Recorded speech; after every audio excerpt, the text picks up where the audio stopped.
ଜୟ ଜଗନ୍ନାଥ ନମସ୍କାର। ଆଜି ଆମେ ଏମିତି ଗୋଟେ ଜାଗାକୁ ଆସିଛେ ଯିଏକି ବାଇଗଣ ଡାଙ୍ଗରୁ ଆଉ ଫଳ ହେଇଛି, ଭଲ ଗଛ ବି ହେଇଛି। ଆଉ ଯିଏ ସେଇ ଗଛଟି କରିଛନ୍ତି ଟିଚର ଥିଲେ। ତାକୁ ଦେଖି ପଚାରି ବୁଝିନୁ ସେ କେମିତି କରିଛନ୍ତି। କୁହନ୍ତୁ ଜେଜେ, କେମିତି ଆପଣ ଏଇ ଗଛ କରିଛନ୍ତି ଆଉ ତାକୁ କଣ କଣ ସାର ଔଷଧ ଦେଇକି ଏମିତି ବଡ କରିଛନ୍ତି?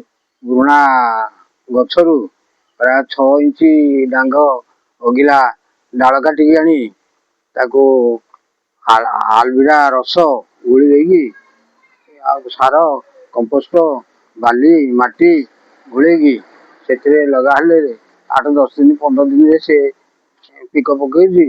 ଆଉ ତାକୁ ଠିକରେ ପାଣି ଦଉଛି, ଟିଣରେ ଲଗେଇଛି, ଭଲ ଫଳ ବି ଫଳିଛି। ଆଉ ଦେଖିଲେ ଭାରି ଖୁସି ଲାଗୁଛି। ଚାକିରି ପରେ ପରେ ସବୁ ଗଛ ଲଗା ଲଗି ବଗିଚା ବାଡି ଆଉ ବିଭିନ୍ନ ଡାଙ୍ଗରୁ କେମିତି ଗଛ ହବ, କାଙ୍କର ଡଙ୍କରୁ ଗଛ ଆଉ ଏବେ ବଢିଆଳ ଡାଳରୁ କେମିତି ଗଛ ହବ ତାକୁ ବି ଟେଷ୍ଟ କରୁଛି। ଆଉ ୟାକୁ ମନ୍ଦାର ଡାଳ ପୋତିକି ତାକୁ ବି ଗଛ କରେଇଛି।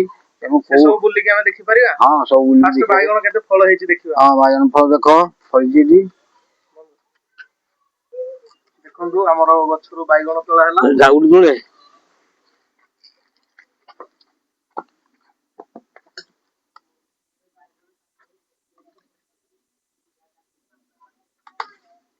ଜାଲ ଘୋଡେଇକି ବି ରଖା ହେଇଛି। ଜାଲ ଗୁଡା ବି ରଖା ହେଇଛି। ଏଇଠି ବାଇଗଣ ଦେଖିଲା ବେଳକୁ ଖୁସି ଲାଗୁଛି। ଚାଲନ୍ତୁ ଆଉ କଣ କଣ ସବୁ ବଗିଚା ବାଡି ଅଛନ୍ତି ଦେଖିବା। ଆଉ ଇଏ ହଉଛି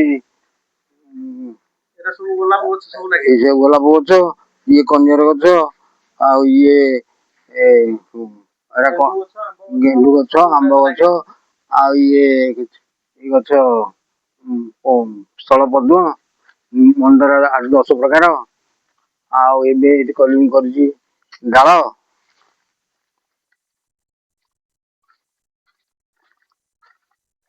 ଏଠି ମନ୍ଦାର ଡାଳ ଏଠି କଲିମି କରାହେଇଛି।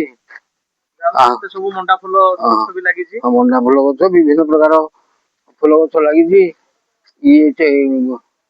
ଏଇ ମନ୍ଦାର ଗଛରେ 4 ପ୍ରକାର ଫୁଲ ଫୁଟୁଛି। ମାଛ ଚାଷ ଗାଡିଆ ଚାଲିଛି। ଶୁଣିଛୁ ସାର୍ ଆପଣ ମଳକଣ୍ଟକ ପାଇଁ ଔଷଧ ଦିଅନ୍ତି? ହଁ, ମଳକଣ୍ଟକ ଗ୍ୟାରେଣ୍ଟି ଔଷଧ। ମଳକଣ୍ଟକର ଗ୍ୟାରେଣ୍ଟି ଔଷଧ 3 ପାନରେ 4 ଦିନ ଭିତରେ ଭଲ। କେତେ ହଜାର ଲୋକ ନେବେନି ତା ସୀମା ନାହିଁ। ବହୁତ ଲୋକଙ୍କୁ ଦିଆ ହଉଛି। ଆଗରୁ 800 ଦଉଥିଲି, ଆଉ ସମୟ ନାହିଁ। ମଳକଣ୍ଟକ ଟା ବିଭିନ୍ନ ଦୂର ଦୂରାନ୍ତରୁ ବହୁତ ବାଟରୁ ଆସିକି ମଳକଣ୍ଟକ ନଉଛନ୍ତି ଏବଂ ଭଲ ସକ୍ସେସ ହଉଛି। ଆସିବା ପାଇଁ ଆମର ଲୋକେସନ ଟା ହଉଛି ମର୍ଦ୍ଦମୁଖ ଛକ, ରୋଡ, ପୂଜା ଦୋକାନ ସାମ୍ନା, କଟକ କମଳାଢି ରାସ୍ତାର ଆସିଲେ ନରସିଂହପୁରଠୁ 13 କିଲୋମିଟର ଦୂରରେ ମର୍ଦ୍ଦମୁଖ ଛକ। ଏବେ ନୟାଗଡ଼, କଟକ, ସାଲେପୁର, ଅନୁଗୁଳ, ନୟାଗଡ଼, ଦଶପଲ୍ଲା, ନରସିଂହପୁର ବିଭିନ୍ନ ଜାଗାରୁ ଆସିକି ମଳକଣ୍ଟକ ନଉଛନ୍ତି। ଭଲ ବି ହଉଛନ୍ତି। ଆମେ ସ୍କ୍ରିନରେ ନମ୍ବର ଦେଇଦେବୁ, କଲ୍ କରି ଆପଣ ଆସିପାରିବେ। ହଁ, ଜୟ ଜଗନ୍ନାଥ। ଜୟ ଜଗନ୍ନାଥ।